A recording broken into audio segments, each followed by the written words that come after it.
अभी हरियाणा के मुख्यमंत्री खट्टर साहब की मुलाकात प्रधानमंत्री से भी हुई थी और उसके बाद उन्होंने मीडिया से बात की तो उन्होंने ये कहा कि एमएसपी पर कानून मुमकिन ही नहीं है। अब ये मुख्यमंत्री कह रहे हैं, उनके अपने राज्य में भी आंदोलन है और काफी तेजी के साथ आंदोलन चल रहा है। और उन्होंने ये कहा योगेन जी कि अगर मान लीजिए जैसा योगी अभी सुधांशु जी कह रहे हैं कि आपने इतने दाम तय कर दिए, इससे कम में नहीं खरीद सकते, नहीं बिक रहा, किसान का सामान, किसान की फसल नहीं बिक रही है, तो कौन खरीदेगा? सरकार को खरीदनी पड़ेगी। वो कह रहे हैं सरकार नहीं खरीद सकती, वहां पर इतना पैसा ही नहीं है। सौरभ भाई, जैसा सुधांशु जी ने कहा कि वो खुद कृषि से इतना परिचित नहीं है, इसलिए मैं इसका बुरा नहीं मानूंगा, लेकिन दो चार चीजें बता दूं।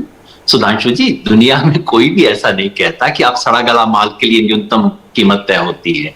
आप थोड़ा सा अगर देखेंगे तो आप पाएंगे कि FAQ नामक चीज होती है, फेयर एंड एवरेज क्वालिटी, सरकार की तरफ से। और आज की बात है, कोई पहले की बात नहीं कह रहा, मैं कोई सिद्धांत की बात नहीं कह रहा।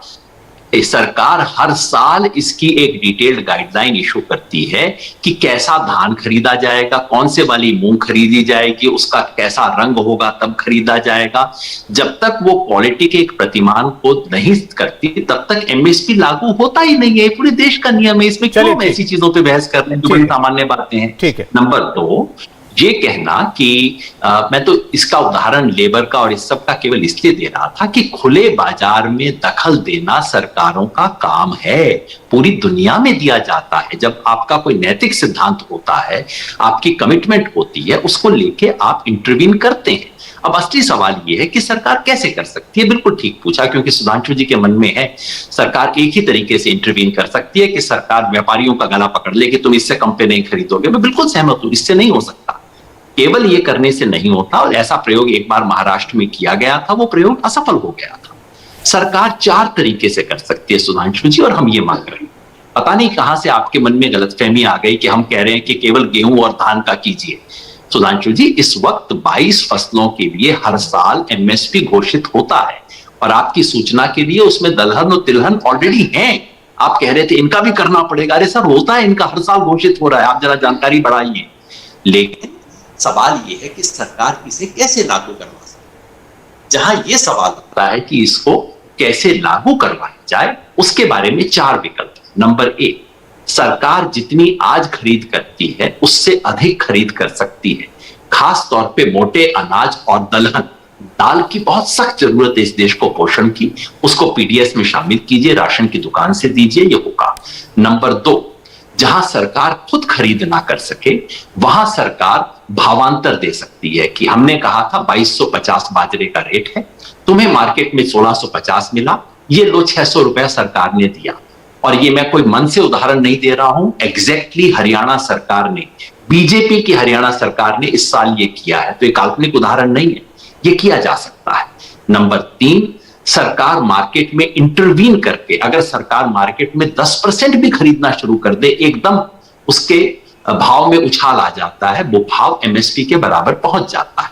नंबर 4, सरकार इंपोर्ट एक्सपोर्ट की पॉलिसी चेंज कर सकती है। ये 4 चीजें करने के बाद ये कहना कि अब आप इससे नीचे नहीं खरीदोगे, तब तो संभव है, नहीं तो संभव नहीं है। अच्छा, योगेन जी एक चीज बस ये कह रहे हैं अभी कि केवल धान और गेहूं मत खरीदिए, सब 22 की 22 फसलों पे इंटरवीन कीजिए। हम तो चाहते हैं कि 22 से 22 पे हो। एक चीज का मुझे जवाब दीजिएगा, एक चीज का जवाब दीजिएगा कि अभी इस प्रोग्राम से पहले जो हमारा जो दूसरा कार्यक्रम था मुकाबला, उसमें हनान मोला साहब आए हुए थे। हनान मोला साहब ने यह बात कही कि आज MSP का लाभ, जो बातें पहले आपके आंदोलन की जो लोग खिलाफ थे वो कहते थे, आज उन्होंने खुद बोली कि केवल MSP का लाभ 6% किसानों को मिलता है, बाकी 94% को क्यों ना मिले। अभी आपने कहा सरकार खरीदे, अब हम 6%, अभी तक 6% है, हमको करना है 100%। ये अनिल घनवत साहब एक्सपर्ट हैं, मुझे नहीं पता आप उनके बारे में क्या राय रखते हैं। उन्होंने कहा सरकार रखेगी कहां पर, 41 लाख टन कैपेसिटी है सरकार की स्टोरेज की, ऑलरेडी 110 टन इन्हीं बातों के लिए कि किसानों से खरीदना है, ऑलरेडी 110 टन खरीदती है, जिसमें से न जाने कितना अनाज ओपन में रहता है, वो पानी में जाता है, वो खराब हो जाता है, सड़ जाता है, बेकार हो जाता है। अब आप बात कर रहे हैं पूरे देश में सरकार खरीद करे, कहां रखेगी सरकार, क्या करेगी उसका? सौरभ जी, इसीलिए मैंने वो बारीक अंतर किया, शायद अब मैं अपनी बात समझा नहीं पाया, मैं दोहरा देता हूं।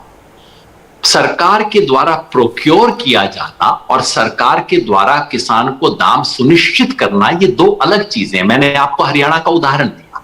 हरियाणा सरकार ने इस साल कहा कि देखिए बाजरा हम खरीदेंगे नहीं, हमें स्टोर करने के झंझट में नहीं फंसना, ये सब नहीं करेंगे, हम तो सिर्फ देखेंगे कि, लेकिन हमारी जिम्मेवारी है कि किसान को 2250 रुपए मिले, क्योंकि सरकार ने एमएसपी घोषित किया है।